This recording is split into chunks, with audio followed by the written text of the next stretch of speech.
কলেজের ফাংশানে তার সঙ্গে আমার প্রথম দেখা।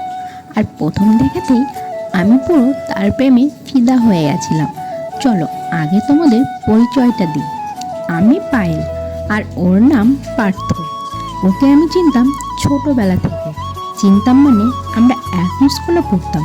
ও ছিল আমার 7 বছরের সিনিয়র। আমি যখন 5-এ পড়তাম তখনও এইচএস দেওয়ার জন্য প্রস্তুতি নিচ্ছিল।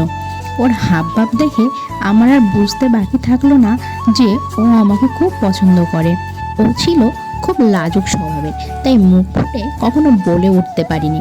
আমি ছিলাম খুব শান্ত স্বভাবের মেয়ে, আর পড়াশোনায় ছিল আমার খুব বেশি আগ্রহ। তাই নতুন স্কুলে এসেও স্যার ম্যামেদের ভালোবাসার অভাব কখনো আমার হয়নি। অপরদিকে পার্থ ছিল বড়লোক মা বাবার বকে যাওয়া একটা ছেলে।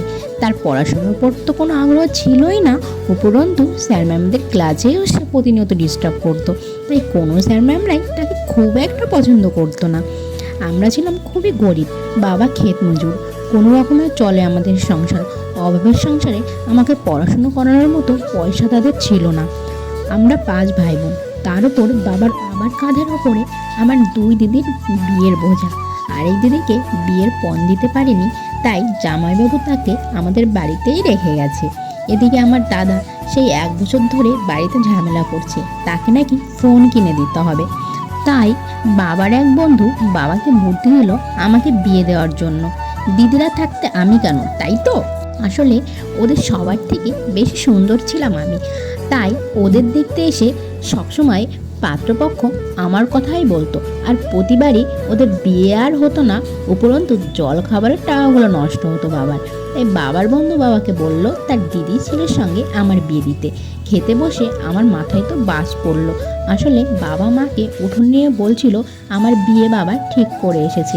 বিয়ে ঠিক করে এসেছে, অথচ আমার মাথায় বাজ কেন পড়লো? তাহলে কি আমার বয়ফ্রেন্ড আছে? না, আসলে তখন আমি খুবই ছোট, হবে ক্লাস 5। তার উপরে আধবুড়ো সরকারি ছেলের সঙ্গে বাবা আমার বিয়ে ঠিক করে এসেছে। বাস্তব পড়ারই কথা। 1 সপ্তাহ পরেই আমার বিয়ে। পরের দিন অনেক বুঝিয়ে আমি স্কুলে গেলাম। আমাকে অন্যমনস্ক দেখে ক্লাসের কারোরই বুঝতে বাকি থাকলো না আমি কোনো প্রবলেমে আছি। টিফিনের সময় অন্তরা, আমার বেস্ট ফ্রেন্ড, আমাকে জিজ্ঞাসা করলো, পায়েল তোর কি হয়েছে? প্রথমে আমি কিছু বলতে চাইনি। কিছুক্ষণ জোর জোরাজোরি করার পর আমি ওকে সব সত্যি বলে দিলাম। আমার দুঃখ শেয়ার করার মতো কেউ ছিল না, তাই ওকেই শেয়ার করলাম।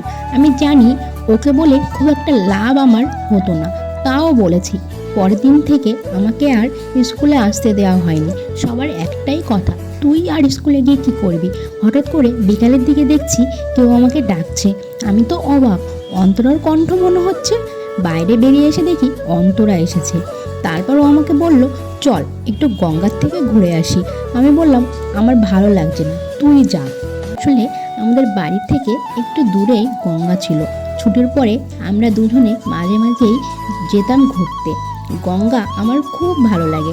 ওখানে গেলে আমি সব দুঃখ কষ্ট ভুলে যাই। মনে হয় গঙ্গা মা আমার সব দুঃখ কষ্ট নিয়ে নেয়। ও আমাকে জোরাজোরি করার পর আমি গেলাম। ভাবলাম আজও হয়তো মা আমার সব দুঃখ নিয়ে নেবে, কিন্তু ভাবিনি এটা সত্যি হয়ে যাবে।